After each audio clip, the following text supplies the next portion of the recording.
سڵاوتان لێبێ بەڕێزانەوە کاتتان باش هیوای ساغ و سەلامەتی بۆ هەموو لایەک دەخوازم. زۆر سوپاسی هەموو ئەو برا بەڕێزانە دەکەم کە قوربانی دەستی تیرۆرد و پاڵپشتی خۆیان بۆ ئیسرائیل و بۆ میلەتی جوو ڕاگەیان کە لە ماوەی لەو چەند ڕۆژە بۆ هێرشە تیرۆریستیەکانی گروپە تیرۆریستی فەڵەستینیەکان بۆ سەر خەڵکی سیڤیلی ئیسرائیل ئەو خەڵکە پاڵپشتی خۆیان ڕاگەیان بە هەزاران کورد ئامادەی خۆیان دەربڕیوە کە یارمەتی میلەتی جوو بدەن، یارمەتی ئیسرائیل بدەن بۆ ئەوەی کە لە تیرۆریستەکان ڕزگاریان بێت، چونکە میلەتی کورد دەزانێ کورد و جوو تاکە میلەتن قوربانی دەستی تیرۆرن، قوربانی دەستی ئەو فاشیزمی دینین، فاشیزمی عروبین. بۆیە پێش هەموو میلەتێک میلەتی کورد بە ئازارەکانی میلەتی جوو هەز دەکات کە چی ڕوودەدە لە ئیسرائیل.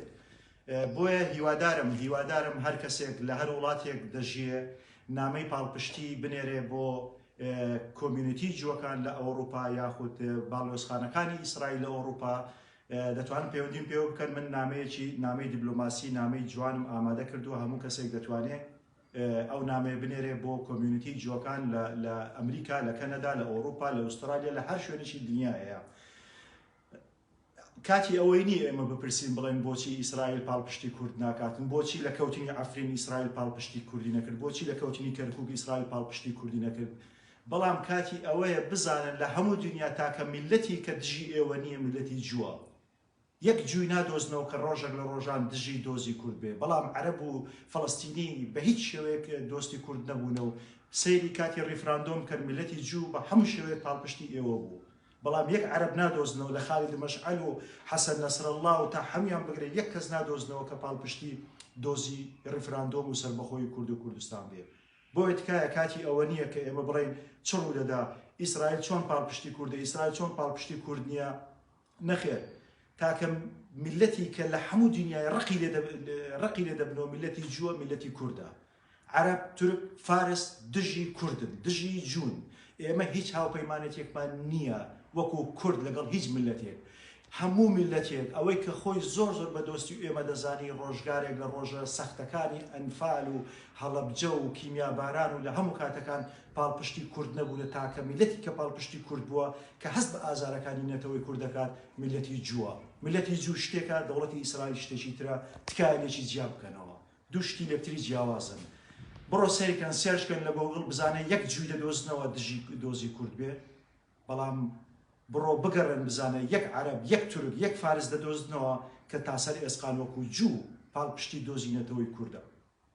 نییە عەرەب و تورک و فارسێک نادۆزیەوە پاڵپشتی دۆزینەتەوەی کوردی بێت. ئێوە واز لەوەی بینن کە چەپەکانی ئیسرائیل چۆن یاریان بە دۆزی کورد کرد لە 70 ساڵی ڕابردوو. بە هەمان شێوە چەپەکانی کوردیش ڕۆژگارێک شەڕی ئیسرائیلیان کرد لە بەرژەوەندی حیزبەڵا و لە بەرژەوەندی حەماس و لە بەرژەوەندی ئێران و حافظ ئەسەد.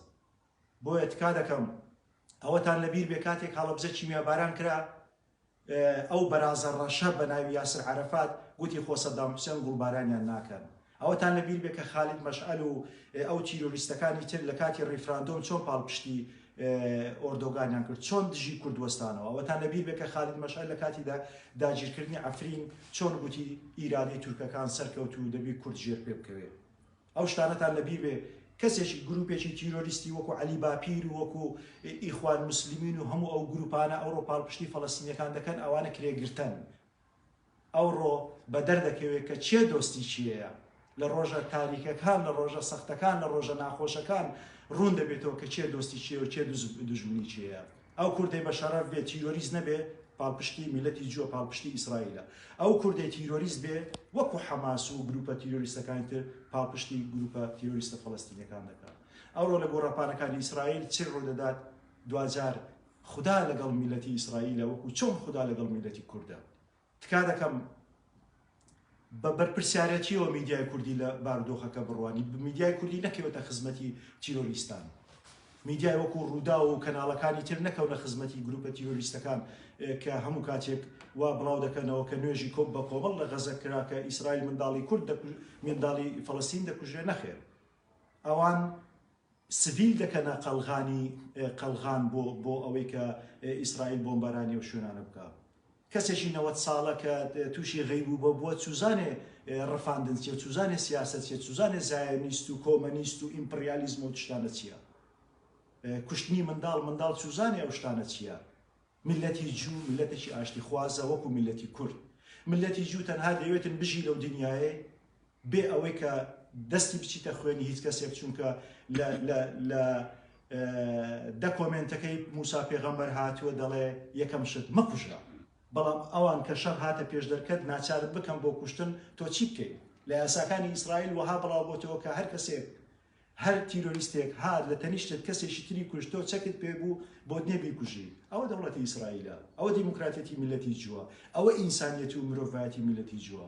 بۆیە تکا دەکەم لە هەموو کوردێک ئەوانەیە کە لە دەرەوەنە، لە ئەوروپانە، لە ئەمریکانە، لە کەنەدانە، لە ئوسترالیانە هاوخەم بن، بێن هەماهەنگ بن لەگەڵ کۆمیونیتیەکانی جوو، کۆمیونیتیەکانی ئیسرائیل لە دەرەوە بۆی بێنە سەر شەقام، بڵێن کە ئەوە ئێمەین، ئێمە کورد وەکو ئێوە قوربانی دەستی تیرۆر، قوربانی دەستی ئۆردۆگان، قوربانی دەستی ڕژێمی فاشستی داگیرکەری تیرۆریستی ئێرانین، ئێمە قوربانین وەکو ئێوە قوربانین. دەبا ئێمە یەکتر بگرین لە ڕۆژهەڵاتی ناوەڕاست بۆ سەرخستنی پرۆژەی بنەی ئیبراهیم.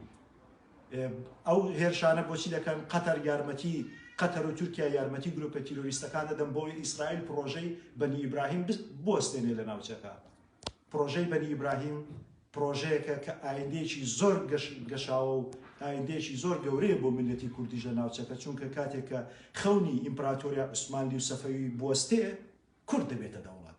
بۆیە تکام وایە زۆر بەرپرسیارەتیەوە سەیری لە بارودۆخەکە بڕوانن.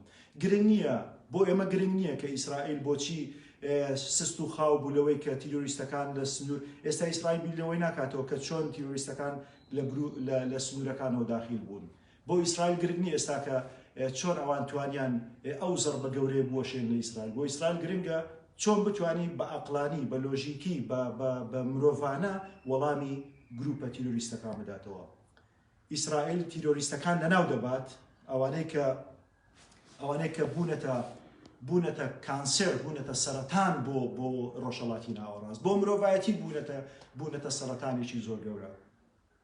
چۆن کورد توانی داعش ڕابگرێ، چۆن کورد توانی داعش بوەستێنێ، دڵنیاتان دەکەم لەوەی کە ئیسرائیلیش دەتوانێت گروپە تیرۆریستەکان بوەستێنێ و گروپە تیرۆریستەکان لەناوبات. تەنها لەو کاتە سەختە تکایە یەکگرتوو بن لەگەڵ میلەتی جوو، تکایە یەکگرتوو بن لەگەڵ میلەتێکی ئاشتی خواز کە قوربانی دەستی تیرۆر و داگیرکەرانی ئێران و عێراق و تورکیا و سووریایە.